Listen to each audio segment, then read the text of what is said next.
تعالي يا خايبة انت وهي اللي منكدة على جوزك، اقول لك حبة حاجة حلوة قوي. نزلت انا وجوزي جبنا اكل سمك معتبرة من بحري، بس قال لي انا عايز بقى اكلة جامدة قوي يا سوبر ماما. اعملها له بقى ايه؟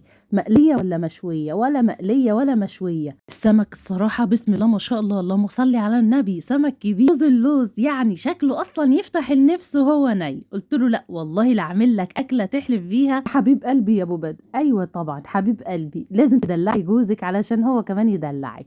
شوفي بقى لو ما دلعتوش يبقى انت مالكيش لازمه، ما تبقيش ست. ايوه بالعربي كده، الست عشان تبقى ست تدلع جوزها، وفي الاخر راجع لها الدلع دلعين. يعني انت مش خسرانه، يعني انت مش خسرانه حاجه، كل ده هيرجع لك تاني، حب بقى ورعايه وحاجات كتيره قوي. ربنا يخلينا يا رب كل راجل في حياتنا.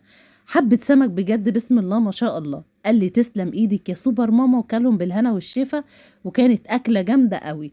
نزلنا ولقينا السمك البوري بسم الله ما شاء الله، يعني قد الدراع الايد كده بسم الله ما شاء الله، بس هو مش باين معايا في الفيديو عشان انا مكبره الكاميرا شويه عشان ايديا ما تبانش كتير. زي ما انتوا شايفين مسكته كده ونضفته وشلت السفح بتاعه. يعني جبنا سمكتين الله اكبر عليهم حلوين خالص بالهنا والشفا. نضفت السفح وهنفتح دلوقتي زي ما انتوا شايفين كده السمكيه هننضفها. استخسرت ان انا بجد اشويه او اعمله مقلي. قلت له لا انا هعملها لك بقى بطريقه حلوه قوي المره دي، ويلا بينا بقى ننضف السمك الحلو ده بسرعه بسرعه انا وانتوا، مش هياخد وقت. بس امانه عليكم تشجعوني باشتراك ولايك وشير وتنوروني على الفيسبوك واليوتيوب والتيك توك وفي كل مكان يا اجدع ناس في الدنيا.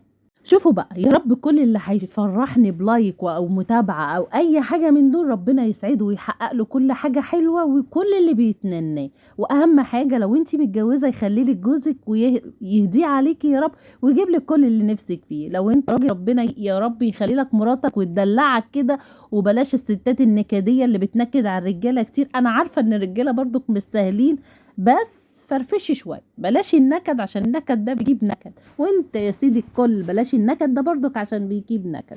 ربنا يسعد كل البيوت ويهديها على بعض.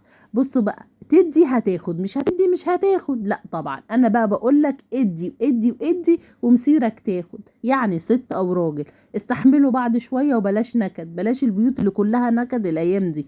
انا عارفه ان المسؤوليه صعبه وكل حاجه بقت صعبه وجايبان الفلوس صعب وصرفها كمان بقى اسهل منه ما فيش، بس في صعوبه في كل حاجه. بس هنقول الحمد لله انا وانتم. هنا قشرت البصل والبطاطس ومعانا الطماطم قطعتها شرايح زي ما انتم شايفين، وقرنين فلفل كده وحطيتهم كل دول هقلبهم مع بعض دلوقتي. هتقطعها قد ايه على حسب انت جايبه السمكه قد ايه، وعلى حسب قد ايه انتوا في البيت، وعلى حسب البصل والحاجات اللي انتوا هتحطوها دي هتاكلوها ولا لا. يعني احنا عدد كبير في البيت وكان عندي عزومه حلوه كده فكترت شويه زي ما انتوا شايفين، ونزلت كمان بالبهارات بتاعتي، ونزلت بمعلقه توم حلوه كده محترمه زي الناس الحلوه اللي هتحط اللايك دلوقتي، ونزلت بالكمون والفلفل الاسمر وحبه كاري وكمان الكزبره. هنقلب كل دول مع بعض، وطبعا الملح بتاعنا، وهنقلبهم مع بعض تقليبه كويسه. وهننزل كمان ب3 معالق زيت حلوين كده، وقطعت ليمونه وعصرت عليها ليمون كمان، ونزلت بالملح زي ما انتم شايفين. هنقلب كل ده مع بعض حبايب قلبي. يعني حاولي تقلبي على قد ما تقدري عشان البطاطس دي تتبل بالملح وكل ده يتبل معاكي. وجبت السمكيه بتاعتي بسم الله ما شاء الله، هي مبدئيا كده قد الصاج بتاعي، بس طبعا الفيديو مش مبين عشان انا مقرباها قوي. قلبتها بقى من هنا ومن هنا، وهبتدي اتبلها عشان تاخد الطعم كده.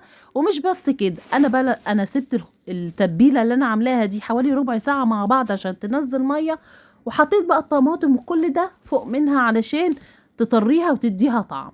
والبطاطس حطيتها تحت منها عشان البطاطس بتاخد سوا زي ما انتوا شايفين كده. هبتدي ارصها كده، رصيها بقى باي شكل زي ما انت عايز. انا كنت جايبه سمكتين وعملتهم صاجين، وعصرت ليمونه بقى على السمكه من فوق كده وتبلتهم تتبيله كويسه. وكنت حطيت كمان توم تاني على السمكه وتبلتها بالملح والتوم من الجنبين زي ما انتوا شايفين كده اهو. ورصيت الصاجين بتوعي صينيه وصاج زي ما انا قلت لكم. السمك بسم الله ما شاء الله كان صابح وجميل وزي العسل. وحطيت بقى زيت على السمكه من فوق كده علشان ايه؟ تدي طعم للسمكه ويبقى حلو معاكي. لو ما حطيتيش زيت السمك مش هيطلع معاكي حلو خالص ولا الصاج. وما حطيتهاش بقى على طول، سبته بقى ساعه مع بعض كده هو ايه يتظبط كده ويتبل وياخد الطعم مع بعضه، وزقته في الفرن. مش هياخد وقت منك كتير، بس لازم تسيبيه يتبل مع بعضه وياخد طعم كده.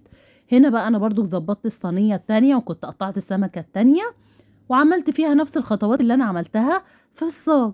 هزق بقى الاتنين، هحط واحده فوق واحده تحت. لو انتي عامله واحده بس حطيها في الرف اللي من تحت شويه 10 دقايق، وبعد كده حطيها على في النص، وبعد كده افتحي عليه الشوايه لما تتظبط معاك. وعلى حسب كل فرن، انا الفرن بتاعتي تحت بس، وبعد كده بفتح الشوايه بس. ربنا كرمني الحمد لله وجبت بوتاجاز فوق وتحت الشوايه بيتفتحوا مع بعض. دخلتهم بقى الفرن بس زي ما انتوا شايفين، سبتهم بقى لما الميه بتاعت الطماطم نزلت كده واتبلت مع البصل وعطت ريحه، يعني تخش المطبخ بقى تشم الريحه بتاعتها مهففه كده وتفتح النفس. المنظر يفتح النفس، والريحه بتاعتها عايزه اقول لك وانت بتسيبيها بتتعتق مع بعض بجد طعمها حلو. عايزه اقول لكم اي حاجه تكونوا بتعملوها زي كده وهتدخلوها الفرن سيبوها شويه قبل ما تدخلوها، بتفرق خالص. وهنا البطاطس بتاعتي كانت مستويه ومش مهريه معايا زي ما انتوا شايفين، وفي نفس الوقت استوت. لازم تسيبي البطاطس من تحت عشان البطاطس بتاخد سوا. اما السمك بسم الله ما شاء الله اخد طعم الميه بتاعت الطماطم بالبصل بالبطاطس بقى بالخل والثوم كل ده والليمون والزيت، كل ده خلى طعمها دايب في البق دوب زي ما انتوا شايفين. ونسيت اقول لكم عشان انا ست رغايه، انا كمان حطيت عليها خل، معلقتين خل حلوين كده، وقلبنا كل ده زي ما انتوا شايفين. بجد طلع طعمها حلو ومحترم قوي وعجبت جوزي وقال لي تسلم ايدك. يعني لو زهقتي من المشوي او من المقلي تقدري تعملي الطريقه الحلوه دي، هتفرق معاكي في البيت وللولاد، وتغيير بدل الحياه الممله اللي بقينا عايشين فيها. هي نفس الروتين. كانت حلوه، لو عندك عزومه هتنفع وهتشرفك على الترابيزه، لو ما عندكيش عزومه هتشرفك وسط ولادك وبيتك وجوزك. طريقة حلوة ومختلفة وبإذن الله هتعجبكم خالص. وعملت معاها حبة رز وطلعت مني زي العسل. يلا بقى شجعوني باشتراك ولايك وشير، ونوروني أهم حاجة على الفيسبوك والتيك توك، وأهم حاجة اللايك يا أجدع ناس. ربنا يسعدكم كلكم، فرحتوني كتير وربنا يفرحكم يا رب.